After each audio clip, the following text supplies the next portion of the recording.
Guys, quick review lang sa Umidigi Power 3. So far, 2 weeks na sa akin to simula nung dumating.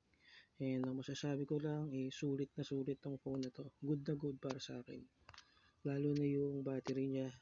Ang tagal niya malobat.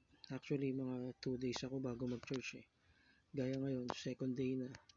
May 50% pa ako. Kahit na ginagamit ko siya sa Mobile Legends, mga 7 to 8 games. Tapos Facebook, YouTube, ginagamit din ng anak ko to para manood sa YouTube ng mga videos na pambata, pero ang tagal niya malobat. So overall, okay na okay itong phone na to, wala akong masabi. Tapos ang bilis pa. And then ang problema lang dito kasi yung issue na nararanasan ng marami, yung no sound issue, yung nawawala yung sound niya sa speaker. And napansin ko nawawala siya kapag nilak mo yung screen.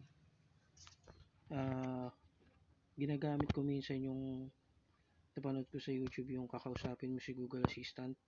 Bumabalik naman siya, pero pagka nilalak mo kasi yung screen, minsan nawawala. Tapos kahit kausapin mo si Google Assistant, hindi bumabalik yung sound. So medyo nakakairita siya na lagi mong gagamitin, lalo na pag nasa public place ka, gagamitin mo pa si Google Assistant para bumalik lang yung sound. So meron akong ginawa para hindi na mawala yung sound niya.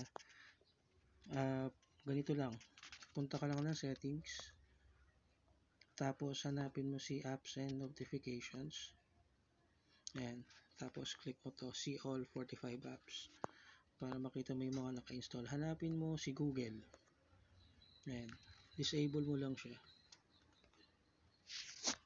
Ayan, pagka disable mo sa kanya, babalik na yung sound kahit na ilak mo yung screen.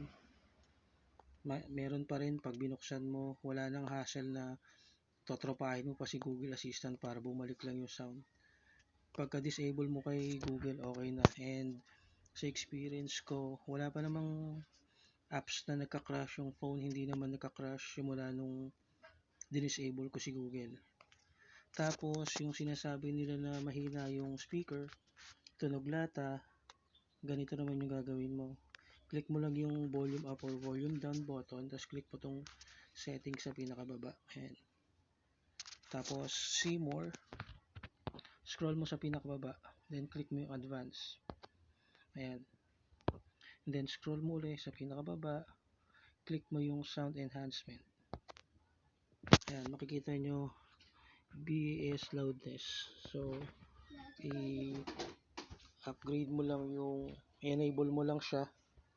And then pagka enable mo sa kanya, lalakas na yung sounds niya, hindi na siya tunog lata. And then yun, gagawin mo una yung Google, i-disable mo, tapos enhancement i-enable mo rin. Okay na yun, hindi na mawawala yung sound. So pag nagawa mo yun, ngayon sa akin ginawa ko yun, overall good na, wala na akong reklamo sa phone na to. So try nyo munang gawin, and then feedbackan nyo ako kung gumana. Okay, yun lang muna. Salamat and thanks for watching. Good luck.